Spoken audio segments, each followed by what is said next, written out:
And it looks like we're going live. There we go. All right, actually, let me double check this one more time just to make sure.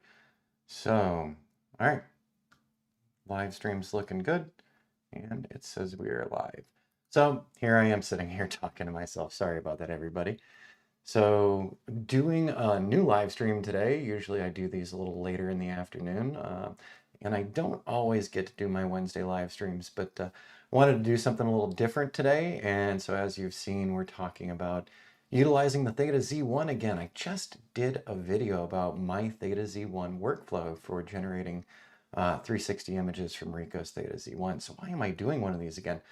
Well, it's pretty simple and straightforward. I had a job to do for a customer today, and I'm back from that job, had lunch, and now I wanted to go through the images, see what we captured for them.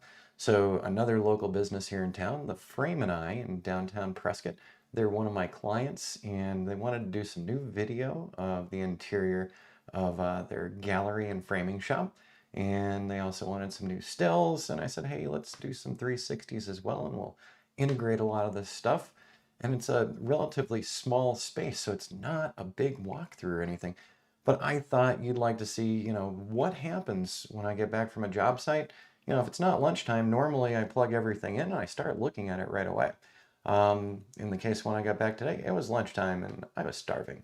So I did that first, and then I moved on to set this one up today, unexpected live stream a little early in the day. So that's where we're at. Now, when I do the workflow for the Theta Z1, as you can see, I am in Lightroom. So that's what I'm using here for doing this.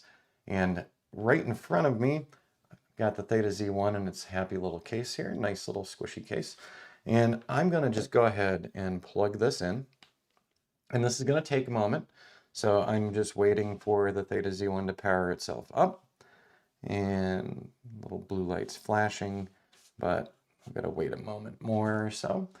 And all right, let's in Lightroom here, go down to the lower left-hand corner where I am, so you can't see this little area, but there's an import button somewhere behind me. I'm gonna hit that import button, and there we go. The Ricoh Theta Z1 is my input source. And what we've got here is 1, 2, 3, 4, 5, 6 HDR DNGs and a seventh one. And then we've got a couple of regular DNGs. What's going on with this?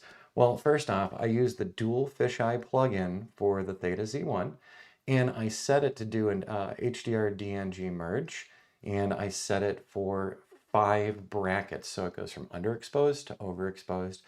And then inside the Theta Z1 with dual fisheye plugin, it actually merges things together to create an HDR DNG. Now, another way I could have approached this, instead of having the Theta Z1 do an HDR DNG, I could have just had it output a bunch of DNG files for me. So I could have had it take 5 frames, and then I'd have all 5 frames, and I'd merge them together in Lightroom. But I love the HDR DNG feature on the dual fisheye plugin. It works incredibly well, so I want you to see it, because at first you're going to be horrified and you're going to say, what a terrible image, Rich. But by the time we're done with it, you might be impressed. So keywords down here, I am going to put that into the frame and I, and that will be good enough. Now up on the top here, I'm looking at Lightroom.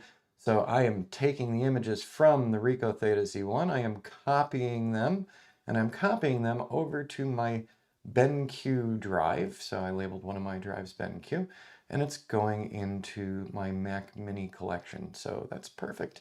And just making sure that it's going to the right drive, because if you use external drives when using Lightroom, you need to make sure they're hooked up when you come back to Lightroom. So I want to make sure that I'm not saving to a drive that I'll be popping off later. All right, it's all looking great to me. We've only got a couple of things coming in, and we're going to explain a couple things as well. So I just hit the import button. So what do we have here? That's a pretty dark image. It's awful. We probably made horrible mistakes already. We haven't made horrible mistakes, I promise. But, I'm being a little over dramatic because, hey, it's YouTube. So we're just waiting for all of this to feed in, and then we're going to talk about what's going on in here. So number 1, dual fisheye plugin on the Theta Z1. And I set it up to do HDR DNGs. So what happens here? Let's highlight this one first. So this is 20465 DNG. So it's one of the DNGs from all of the brackets that I had the dual fisheye plugin do. If we arrow over the second item, 20465 again, underscore HDR DNG. So this is the merged file that was created on my Theta Z1 with the dual fisheye plugin. If I arrow over again, 20466, that's the next image. So this is the first one. What happens is it imports one DNG for you and then the merged HDR DNG. So let's say you're doing 7 brackets, I should have 7 different images here. Or if I was doing 9 brackets, I should have 9 different images here. Instead, I have one DNG and one HDR DNG, saving me a little bit of space on the Theta Z1 as well. Don't forget, we don't have swappable storage at all on the Theta Z1. It's all built in. We can't swap out our battery on the Theta Z1. Not the greatest design, but the camera does an awesome job. Now, so like I said, I usually get back to the office and I'm all excited about taking a look at these things. And what you're looking at right now, you're probably not excited at all if you're not very familiar with the process, if you're not using a Theta Z1 with a dual fisheye plugin. This might just look absolutely terrible to you. So I just hit the D key in Lightroom for the develop module. And once again, this looks awful, but all of these merged images, literally 5 merged images, actually have given us a lot more information in that HDR DNG. The first thing we're going to do, let's pop that exposure up. Let's go to +3. Wow, that made a huge difference already. I want to see what's going on out the windows, out the doors here. And these are really bright highlights. So I'm going to go right here and I'm just going to pop the highlights down. Would you look at that? Let's zoom in here because we need to see that. Let's put highlights back. So there's what the highlights look like, you know, blown out windows. And this is something that happens to us when you're shooting indoors and you've got different light sources or windows to the outside world. Something's going to be blown out, something is going to be super dark, right? No, we can actually fine tune by using these HDR DNGs. Or, like I said, if we had just imported DNGs only, if we shot DNGs only, I could do a merge in Lightroom's merge to HDR, and it's going to get us very close to this. I just like the fact that the dual fisheye plugin is doing so much for us. All right, so there's those terrible windows. Let's drop highlights down. Boom, I can see what's going on outside the window. I see across Gurley Street to one of the brewery locations right over there. And wow, that just made a huge difference. Let's stop here for a second. Down on the right-hand side of Lightroom, I'm going to hit the reset button. We're all the way back to the beginning. And I'm just going to go back here and I'm going to clear the history above the import. So here we are right back at our starting point. So let's take a look again. I'm just going to do +3 to my exposure. I am going to dump the highlights down. And maybe that's a little too much out those windows. We'll make a decision about that later. We've got some shadows going on in here as well. So we've got those extreme brights, those extreme darks. You know, dealing with all of those used to be very difficult back in the day. And I'm just going to pull this up even a little more. And that's looking a lot better to me. So like +95 on the shadows, I could ratchet that down a bit. And maybe we'll put ourselves up to exposure +4. That's a little extreme, maybe 3.5. And that's looking all right to me. Maybe pushing those shadows up that high, maybe we'll just do +80 instead of closer to +100. Now taking a look around in here, this is looking a lot better to me, but it's still not quite there. We've got a lot of different color casts in this room because we've got a bunch of paintings. We've got lighting. We've got a couple different types of lighting. So what can we do here? You know, I want to make sure that our white balance is kind of in the right location. So I'm just going to borrow one of the images down on the ground and I'm going to take from that. And let's see. That warmed it up a little bit. So that was a very cool looking matte down there. And maybe it warmed it up a little too much. I'm going to hit Command Z to dial that back again. And actually, maybe we're pretty close on this right now. Maybe I should be satisfied and not push it too far.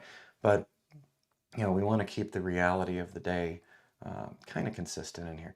So one thing I'm going to do, let's go ahead and we're going to save this setting. We're just going to copy all of the things that we've done in here. Make sure that we got to check all, and I'm just going to copy that for the next image when we get into that next image. But very quickly, I'm just going to go back over here into my history. Let's go back to where we started. We went from this horrible looking thing to now something that's looking closer to passable.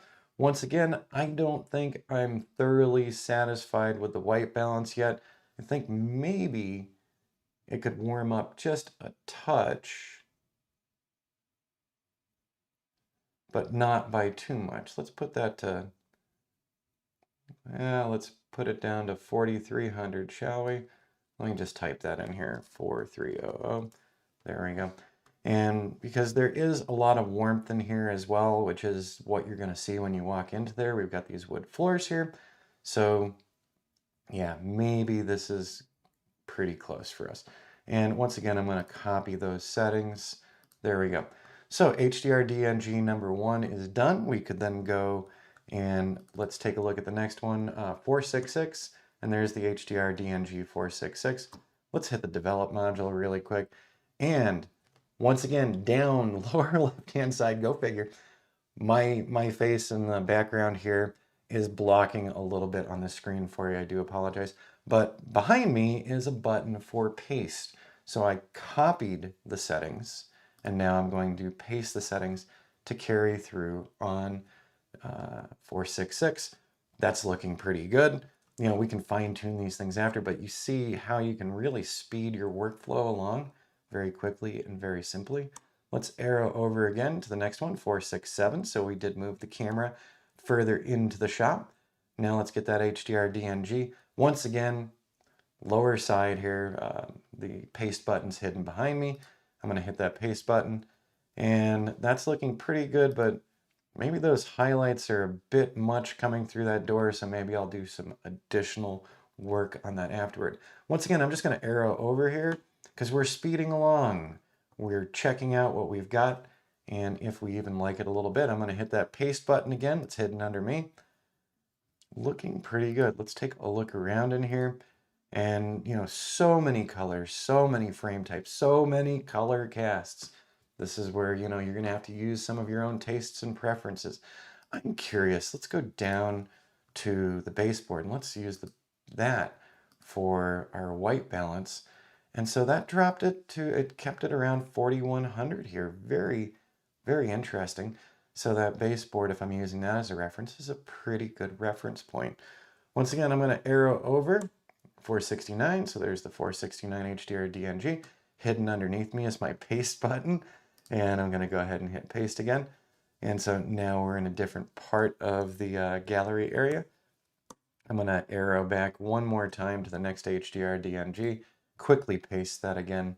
And I did this from behind one of their design tables where they meet their clients at when they're looking to frame things up or doing other work for them.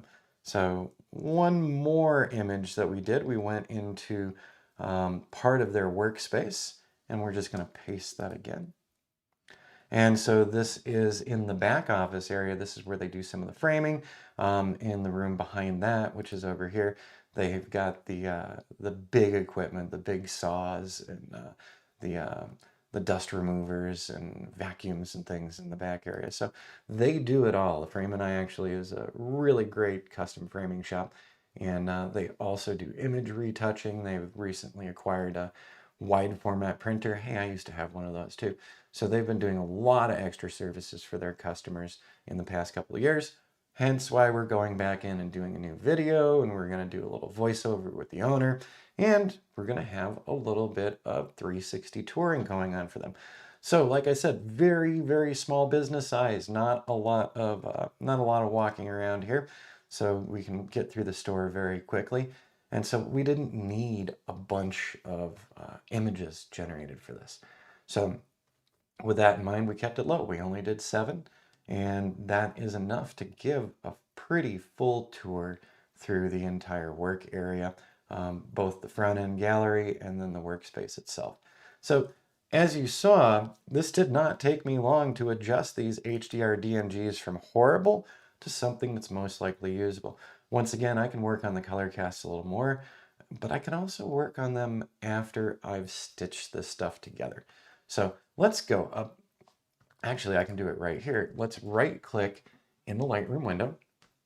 And so if I had brought in a bunch of DNGs and I didn't merge to HDR DNG with the dual fisheye plugin, so let's say I had 5 frames or 7 frames or 9 frames, I could highlight all those frames, and in Lightroom I could go to photo merge and we could merge it to an HDR, and then it turns it into an HDR DNG and it gets us to the same place. However, I feel like I've got a little more flexibility and a little less noise in the HDR DNG that's generated by the dual fisheye plugin.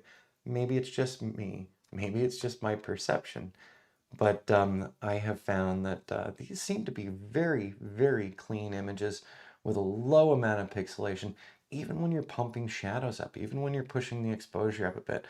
It's really not that noisy of an image. Of course, we could do some additional editing in Lightroom, but let's go down and let me see. I would like to edit in.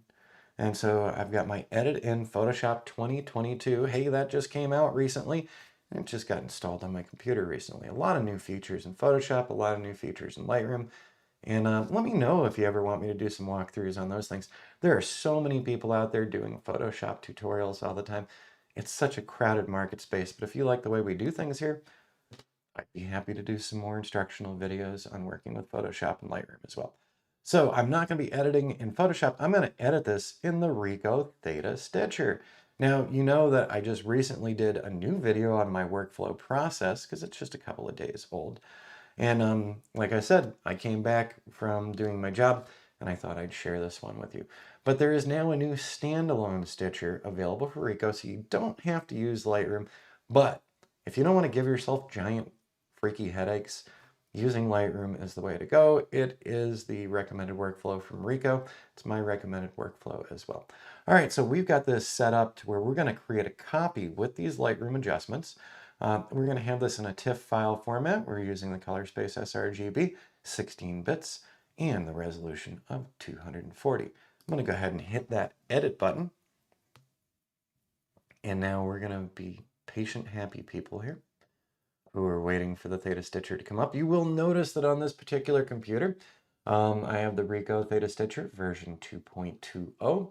So on this machine, I have not upgraded to the Stitcher 3, but on the machine next door, I have.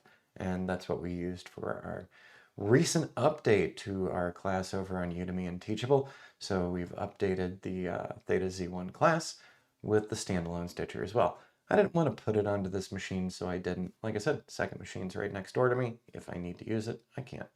All right, so I have gone with all of their automatic. Now, as you can see, this is looking more like how you see a JPEG version for a 360. So I'm going to say OK to that.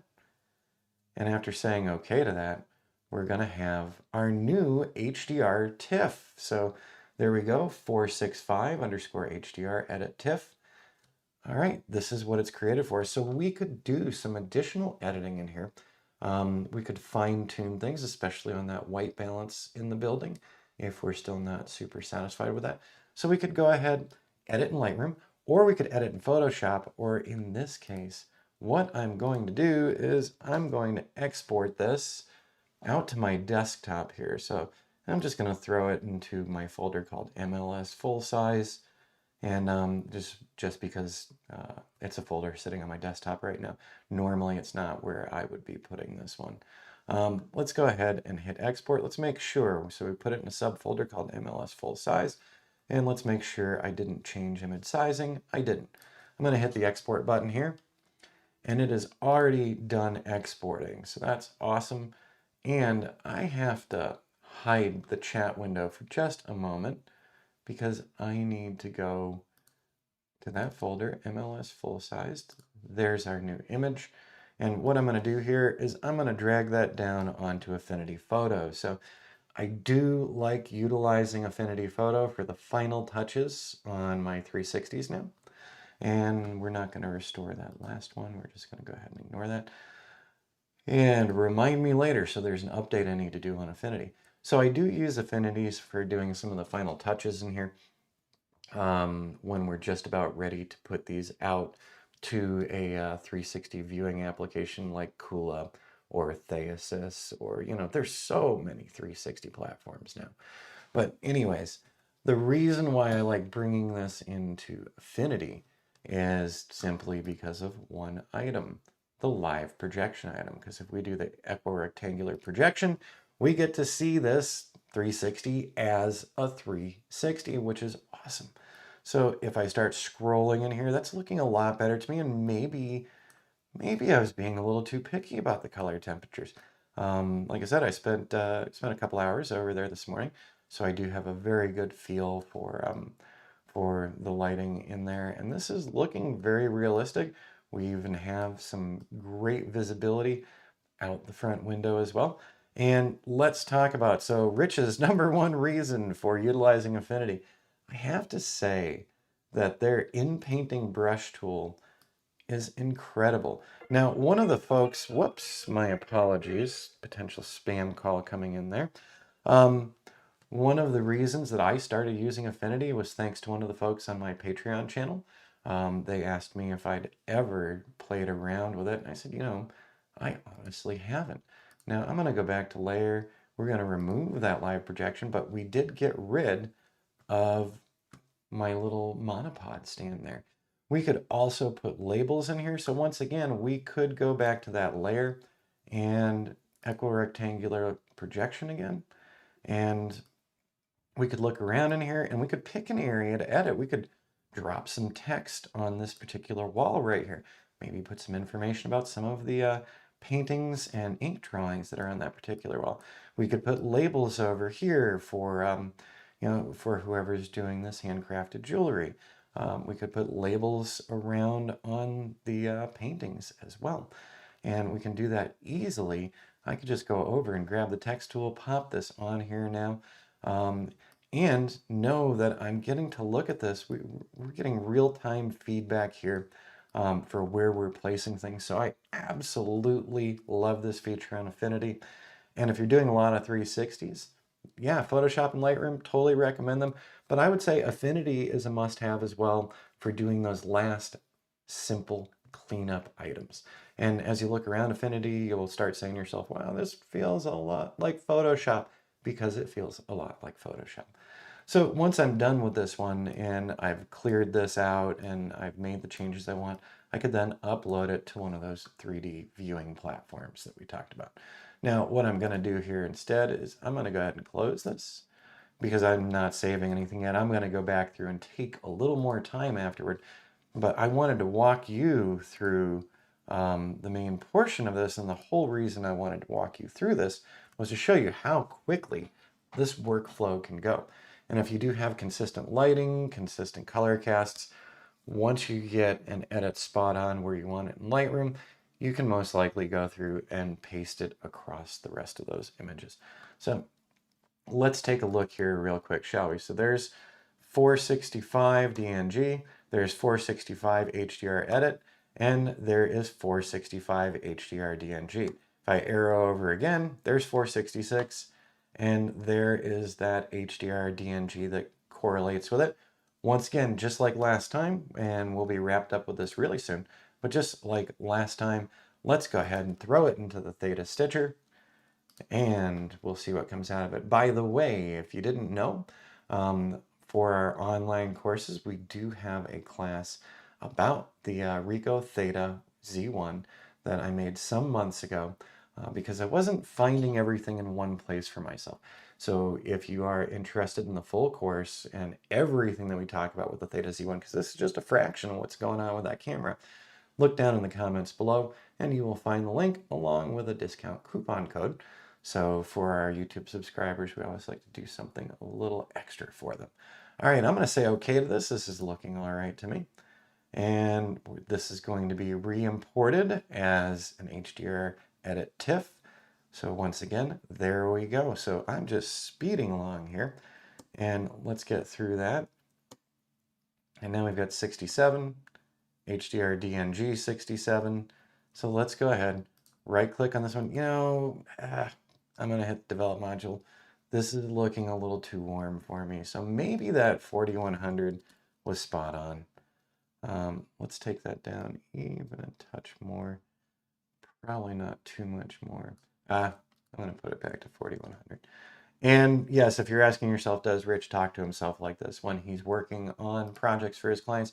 The answer is a resounding yes. So I chat with myself often. All right, edit in the Ricoh Theta Stitcher again. So look how quickly this workflow is moving on for us. Once again, like I said, if we get the white balance figured out on one of these, we can copy all of our settings, paste those settings to the rest of them, cutting even more time out for ourselves. But so I'm just blazing right through these. And like I said, I'm going to be coming back to these because this is actually going to be going together for a presentation for my client. So now we have that next one at the ready. And let's go ahead, 467, there's 468. Let's move ourselves further back into the store, shall we? Let's set this one right here, 469 HDR DNG. Let's go right ahead here and let's go ahead and do that stitch again. Now, for those of you who have taken my Theta Z1 class, you know I also use PT GUI for stitching 360s together. Fantastic standalone application, and I use it for my drone 360s, and I also utilize it for my DSLR 360s. It is absolutely worth having in your inventory at some point in time. If you're just starting out and you just spent $1,000 on the Theta Z1 and you don't want to spend anything more, you're all set. You can just use the Ricoh Stitcher and you're going to be all right. But maybe down the road, you also want to do other types of 360s. That's where PT GUI or something like PT GUI is going to come into play. All right, I'm hitting OK on this one again. And let's see that. So there we go. That's the HDR edit 469. Might be a little too warm in this case, but I gotta tell you, the colors on these little stools here are pretty spot on. So tell you what I'm gonna do. One more time, we're gonna export this. We're gonna throw it over to that MLS full-size folder I have. It is already finished exporting, and look at that. There it is, 469. Let's drag that on into Affinity one more time. Let's get a look. And let's go up to that layer, live projection, equirectangular. You know, it is a very, very colorful shop. That is looking a little too warm up there. But still, as we make our way through, we're never going to get it perfect with super extreme brights and darks. You know, when we're doing any kind of indoor photography, 360s, standard, whatever it is, you know, we've got to balance things out for ourselves as close as possible. But we do have the fortune of the fact that our pupils can dilate so that we can take in more color, and more specific areas, darker areas do brighten up when we look into them, and brighter areas do come back down a little bit when we're looking in their general direction too. So our eyes are pretty amazing things. All right, so once again, what I could do here is brush out that little monopod stand right there. But I just wanted to give you a feel for this, and now I'm going to get to, I'm going to get back to work here and actually go through these myself for the client, because the other part of this that I'm going to do is I'm going to need to build a tour for them as well to be viewed on their website, and the tour is going to be using Kula. So if you haven't checked out Kula, you can look on my YouTube channel here. Just type in Kuula in the search bar that appears for my channel, and you will see some presentations here on YouTube. And also, actually, we do have a course on doing a 360 virtual tour utilizing Kula as our 360 platform. Once again, go look down in the information below, and you'll see more about that. All right, everyone. So like I said, I decided I just wanted to do a quick live stream today for you. I do have the job to do of getting all of this prepped up, set up for my client. When this is all done, we'll be posting something else here on YouTube to show the final product that we did for the client. So we're also doing some voiceovers, so they talk about the business, what it is they offer. We did some video walkarounds in there. We did some still images in there as well. And it's all going to come together for a new updated package on their website, and letting people get that view into what they're going to see when they come visit the Frame and I in downtown Prescott. All right, everybody, thanks for tuning in. For those of you who made it to this impromptu live stream video, And when I can do these, I will do these. And when I've got some interesting information or some fun content to share with you, that's where I like doing the live streams. And sometimes they're going to be last minute and just pop up. I've got a couple of favorite YouTubers that do that on a regular basis. So, by the way, before we get out of here, let's just grab that white balance tool. Let's go over in here and whoa, that was awful, Rich. So terrible choice up there. So I do remember those tile things. They are not, they're definitely not white. Let's borrow from down in here, shall we? So that cooled it off a little too much again. So maybe we are pretty close when it comes to the color temperature of these. All right, everyone, I'm going to minimize this window. Juan Jose, hey, thanks for stopping in. I'm glad. I hope that that was informative and useful for you. And if you did enjoy it here today, be sure to like and subscribe down below. We love building the channel. So thanks for stopping in and being part of today's little video demonstration. All right, and I am going to quit out of Lightroom for the moment, and then we will wrap this one up.